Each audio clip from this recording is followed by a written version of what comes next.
első félidő egy nagyon színvonalas félidő volt mind a két fél részéről.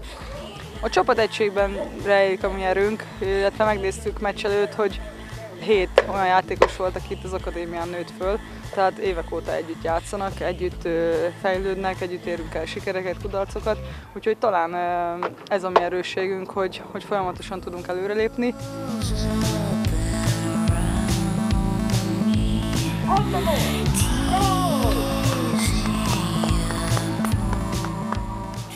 Ezt felért mondjuk egy elég fontos mérföldkővel, hogy végre őket is meg tudtuk verni, ők voltak az egyetlen csapat, akik eddig nem sikerült megverni őket.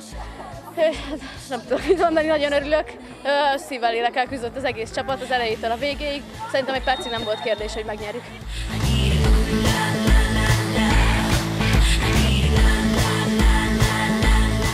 Én nagyon rég játszottam az MTK ellen bajnokit, és tényleg most azt éreztem magamban, hogy most valami más, hogy egyáltalán nem izgultam. Valahogy éreztem az egész csapaton egész héten, hogy ez most nekünk ez menni fog, és most lesz az a pont, amikor végre meg tudjuk szakítani ezt a sorozatot, hogy még nem vertük meg az MTK-t. Szerinted melyik volt a legnagyobb védésed, és hogy élted azt meg? Melyiknél kellett a legjobban tornásznod?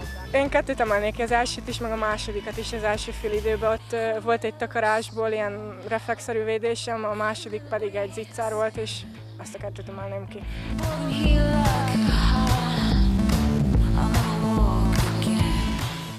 Szerdán újra játszunk ugye a kupa döntőbe jutásért, tehát az is egy óriási téttel bíró mérkőzés lesz, de úgy gondolom, hogy a szívük a helyén van, illetve azokat, amiket megbeszéltünk, maximálisan végrehajtották, úgyhogy én megemelem a kalapomat előttük, mert igazán jó teljesítményt és igazán színvonalas mérkőzést tudtunk játszani.